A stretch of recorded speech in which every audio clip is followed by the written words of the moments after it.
네, 점심 식사가 끝나면 커피숍에 들러서 이 커피 한 잔 사들고 사무실에 들어가는 게 우리의 일상이 됐잖아요. 그렇죠. 예. 예. 뭐. 골목마다 커피숍이 없는 곳이 없을 정도로 그만큼 커피를 많이들 소비하고 있습니다. 예. 하지만 세계인의 입맛을 사로잡는 커피, 이거 글쎄요, 가능할까요?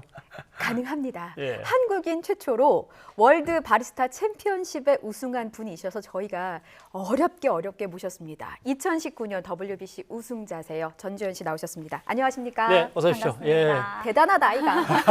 감사합니다.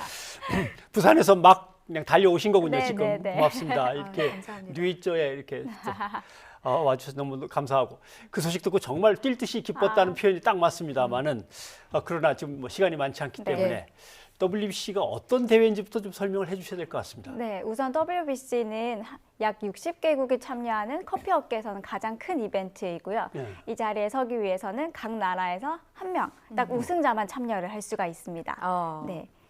그러면 우리나라 국대인 거죠? 네, 그쵸. 우승을 몇 번째 가신 거예요?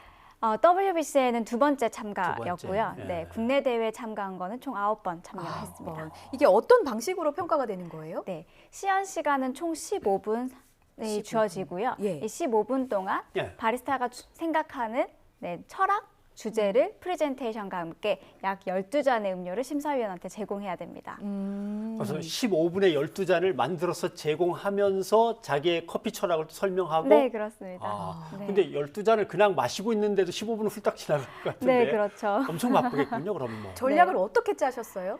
아무래도 오랫동안 준비하다 보니까 네. 조금 자연스럽게 준비가 되어졌고요. 네. 그래도 조금 더 심사위원이랑 선수가 최대한 가깝게 가깝게 뭔가 음료를 마실 수 있고 정말 네. 서비스적인 부분이 도드라질 수 있게 준비를 했었습니다. 이쪽에서 내려서 저쪽에 있는 심사위원들한테 쭉 갖다 주는 게 아니라 네. 바싹 붙었다는 네, 말씀인가요? 그렇습니다. 심사위원이랑 선수 사이에는 항상 테이블이 존재를 해요. 네. 이제 우리가 보통 바리스타가 커피를 서브할 때 테이블 위에 올려주잖아요. 네, 네. 근데 보통 사람들 혹은 손님들 앞에 테이블이 위치하고 있어요. 그러면은 아무리 다가가더라도 이 테이블이 벽이 되어지는 거예요. 그래서 이 테이블을 없애고 네. 조금 더 테이블 낮춰서 그 위에 앉게 만들었었습니다.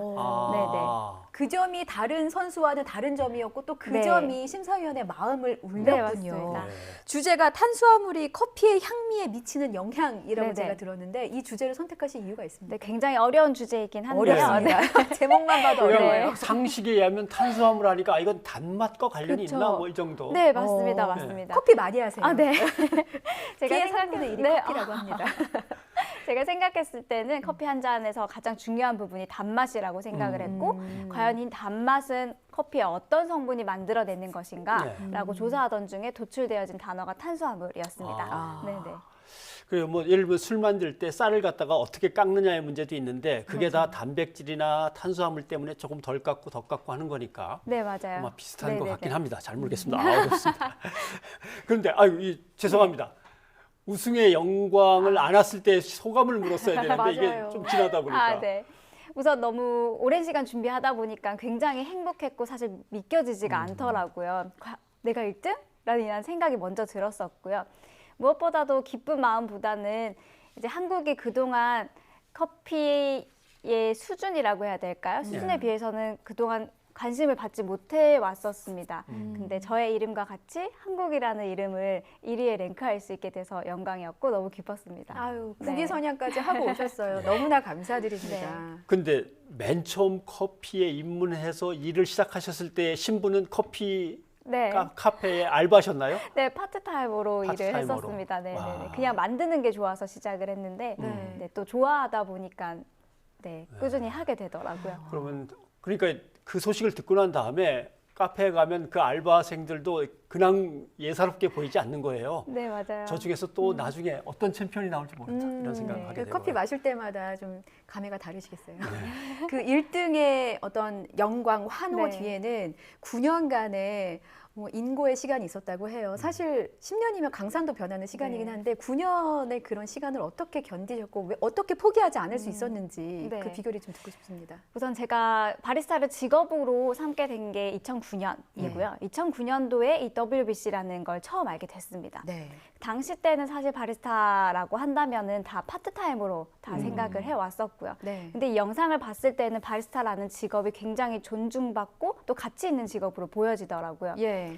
그래서 제가 바리스타면은 꼭 저 무대에 한번 서야겠다라고 목표를 삼았었고, 사실 커피를 직업으로 한 이후에 가장 처음 세운 목표다 보니까 이것만큼 좀 포기하고 싶지 않았었습니다. 예. 네.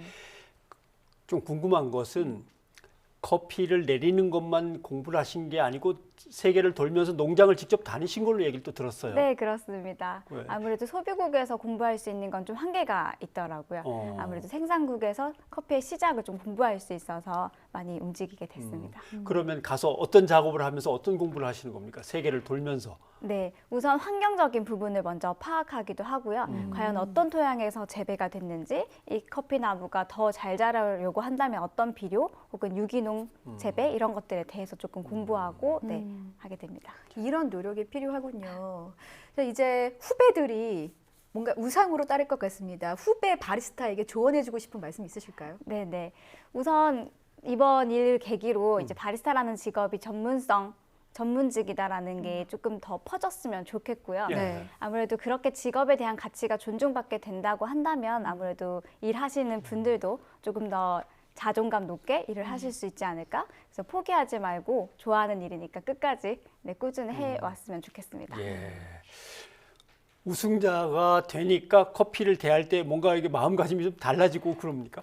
네, 아무래도 좀 그렇더라고요. 좀 더 네. 진지해지기도 하고 아무래도 우승을 하다 보니까 좀 더 많이 노출이 되어지는 것 같아요, 네. 대중들한테. 그래서 좀 더 이 커피 시장에 대해서 대중들한테 더 많이 알려야겠다. 지금까지 모르는 부분들을 좀 더 드러나게 해야겠다라는 생각이 들더라고요. 근데 주로 랩에서 연구하시느라고 시간을 많이 보내실 텐데 오히려 또 오시는 분들은 전 선생님이 네. 내려주는 커피를 마시고 싶다고 다 기다리는 거 아닙니까? 그럼 네, 어떡합니까? 그렇습니다. 보통 근데 매장 바로 옆에 랩실이 있어가지고 예. 네, 인사하시러 오시거나 하면은 랩실에서도 커피 내려드리고 합니다. 오. 네. 많은 분들이 찾아오신다고 하는데 하루에 몇 네. 분이나 찾아오시는 거예요? 보통 이 일이 있기 전에는 한 1,000분 정도가 와, 하루에 이제 방문을 그때는 해주셨는데 대단하네. 네, 네. 지금은 1,300에서 1,400명 정도 더 방문을 늘었군요. 네네네. 알겠습니다. 앞으로 부산에서 뵙는 걸로 네, 하고 네, 한번 한번 꼭 찾아뵙도록 하겠습니다. 네, 고맙습니다. 가봅시다. 네. 오늘 도움 말씀 고맙습니다. 잘 고맙습니다. 배웠습니다. 고맙습니다.